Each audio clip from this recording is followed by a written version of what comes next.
بسم اللہ الرحمن الرحیم۔ السلام علیکم ناظرین۔ ایک سیکنڈری اسکول کے ہیڈ ماسٹر کہتے ہیں، ایک دن جب میں اسکول پہنچا تو کیا دیکھتا ہوں کہ کسی نے اسکول کی ساری بیرونی دیواروں کو انتہائی بے دردی سے اسپرے پینٹ کے ساتھ خرافات لکھ کر اور گندے نقش و نگار بنا کر خراب کر ڈالا ہے۔ میرے اسکول کے لیے یہ پہلا اور افسوسناک واقعہ تھا۔ میں نے اسکول جا کر کچھ اسٹاف کے ذمے لگایا کہ اس حرکت کرنے والے بچے کا پتہ چلائیں۔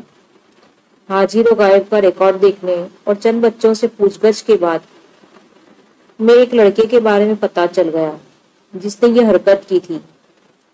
اسی دن میں نے اس لڑکے کے والد کو فون کر کے کہا، میں آپ سے ملنا چاہتا ہوں، کل آپ اسکول تشریف لائیں۔ دوسرے دن جب لڑکے کا باپ آیا تو میں نے اس سے سارا قصہ کہہ ڈالا۔ باپ نے اپنا بیٹا بلوانے کے لیے کہا۔ بیٹے کے آنے کے بعد اس نے بڑے دھیمے سے لہجے میں اس سے تصدیق کی۔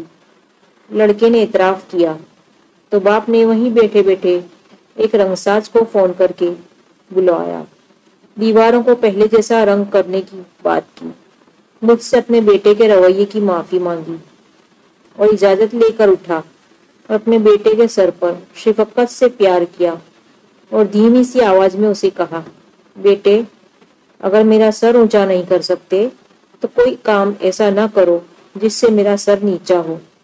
اور یہ کہتے ہوئے چلا گیا۔ میں نے دیکھا کہ لڑکے نے اپنا منہ اپنے دونوں ہاتھوں میں چھپا لیا تھا۔ واضح دکھائی دے رہا تھا کہ وہ رو رہا ہے۔ مجھے بہت حیرت ہوئی تھی کہ لڑکے کے باپ نے کیا خود نفسیاتی طریقہ اپنایا تھا۔ اس کی چھوٹی سی بات نے جو کام کر دکھایا تھا ویسا نتیجہ تو مار پیٹ سے بھی نہ حاصل ہو پاتا۔ میں نے لڑکے کے تاثرات دیکھنے کے لیے اس سے پوچھا، بچے، تیرا باپ بہت شفیق اور محترم انسان ہے اور اس نے تجھے کوئی خاص سرزش بھی نہیں کی، پھر تجھے کس بات پر رونا آ رہا ہے؟